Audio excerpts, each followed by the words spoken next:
After teasing for a long time on social media and everywhere, Adekunle Gold has released his sixth album in 8 years. And shout out to Adekunle Gold for dropping this album. He called it Fuji. I know, there's a lot of eyebrows raised with the title of the album. I know there's another conversation around that, but first of all, I want to talk about the music. Maybe after that, I can, if I have the chance, I can talk about the rest of it. His sixth album in 8 years after releasing Gold, About 30, Afropop Volume 1, Catch Me If You Can, and Tequila Ever After. Then he drops an album called Fuji.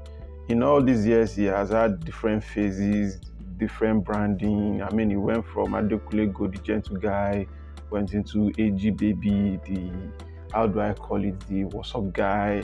And he's just been playing around with different branding, from having an afro to braiding his hair to everything, to being a father, and everything just shows. People, if you can see the progression that he has gone through as an artist, as a role model, as a father, as a friend, also because he's one of those guys that he tells what's up in his life, or maybe in general. He has newsletter. He has a fan base that are always ready to catch up on his newsletter. So shout out to Adekunle Gold, and I'll go straight into what I think and songs that I like on the album. And so let's go.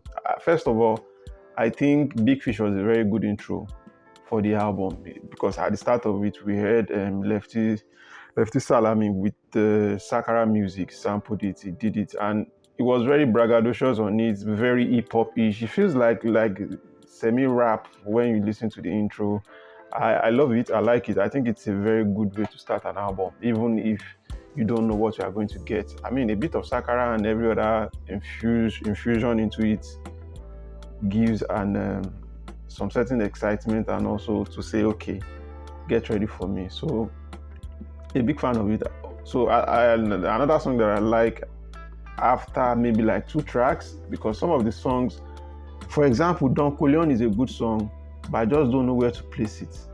It feels somehow to me, it's a song, it might actually going to be one of the biggest songs on the album, but listening to the album for the first time, some of the first few songs didn't like give me that bump. But from Believe, I love the song, the sampling aligns so well, everything just sounds really good. I love the song, and I love Love Is an Action. I think this interpolation of a thing with like the Bobby Caldwell part, and also the album in general, Adekunle Gold seems to be very intentional with the interpolation and sampling. He excelled with it, because on this album they don't sound out of place. It didn't sound like two different songs merged into one, or forcefully married together to make a song because they want to sample somebody, right? And that takes me to another song, Many People. I love it. I love the sampling. I love the Ayefele parts. It's just the marriage of two different sounds to make a unique one that people are going to actually enjoy is incredible. I like the song. Also, I like Attack. I like it very much. I also think it's a song that could be used for syncing, maybe like video games, FIFA, or motorsport, whatever, car racing videos, whatever. I don't know. It's a beautiful song. I like the song, and also from this syncing thing, also you look at the similar song with Soweto Gospel, the 79th Element. I like it. It sounds like a soundtrack for a Nollywood or Hollywood flick. It could work both ways. Maybe the Hollywood song movie is about Africa or whatever. And also, it could also be a push for Grammy. I don't know if this match up with the deadline of submission for Grammy, but similar sounds like a very proper, how do I call it, when you want to meet the Afrobeat quota for Grammy consideration. I think these are the kind of song for it. Also, singing, as I said earlier on. So I like the song, and the thing is, when the songs like I'm Not Done, it's a very cool song. I don't understand the placement on the album, but I'm sure I enjoy the song. But he ended the album with his previous single, Obimo. And I was thinking, I said to myself, two songs could have ended the album instead of Obimo, which is similar or I'm Not Done. Especially I'm Not Done. I'm Not Done sounds like the kind of, how do you say it? Like, you've listened to me now, don't think this is the end, there's more coming, goodbye, right? It sounds like that kind of song, and it just ends the album in a very fantastic way. I don't know, maybe it just felt like he needed to put Obimo somewhere because the song was like a single and it did well before the album came. But I don't know. But it doesn't take anything away from I'm Not Done also.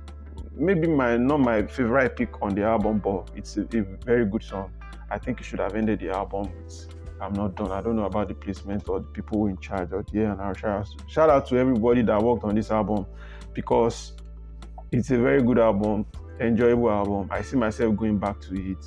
And to the Fuji reservations and conversations that has happened online, I understand that when you title an album Fuji, people expect maybe a sound, the album should sound some type of way. And then maybe they are like, how come there is no Fuji artist on this, even though there are some interpolation and samples? How come we don't have Fuji artist feature, right? Maybe an upcoming guy to say, okay, this is the new sound of Fuji, or this is what we are looking at working out. But it is not Adekunle Gold's job to be the, should I say, flag bearer of the new sound of Fuji. Well, we can say it's paying an homage to the genre and just naming it that. And also, you can look at the cover art too. It doesn't match it to Fuji. It looks like a country boy just slapping Fuji to it. But these are minimum things. These are just minimal things that are not. I don't find the problem with it, but I also understand people who have reservations for it, because in general, you look at even his branding, from, like I said earlier on, like from AG Baby to him calling himself Big Fish to whatever. I think he likes to just play around with so many things and just move on from it. I don't think he's trying to force a persona. He just wants to create one, move to the next one. I don't know how his fans, his 100% fans, move with him in this journey, but I'm sure they really enjoy this version of Adekunle Gold, and they will also be welcoming another version of him, because he has shown over the years that he doesn't want to stay in a spot for too long. Because when you look at Gold and About 30, it was kind of like very similar, and people were like, okay, this is you, can you give us something different? And he's been able to do something different over the years, and I don't see a problem with it, but I understand people who have reservations for it also, because when you title an album Fuji and the cover art is looking like a country guy or a cowboy guy, or what's it called, and that is the way it looks on the cover art, and people are like, what is going on? But I don't think the disconnect is something major. I enjoyed the album, and I hope everyone who listens to the album also enjoyed it, because some of the songs that I listed here, I'll definitely be going back to a lot of these songs that I mentioned here. To me, I'm giving it a 7/10. This is an enjoyable album. I hope everyone who listens to this also enjoy it. And if you do not enjoy it also, you can send me a message. You can tweet at me at I am Rashman on Twitter, whatever you reach out to me. But this is a good album, not a bad album. I'll be revisiting this album. And that's it for me. Talk to you guys next time.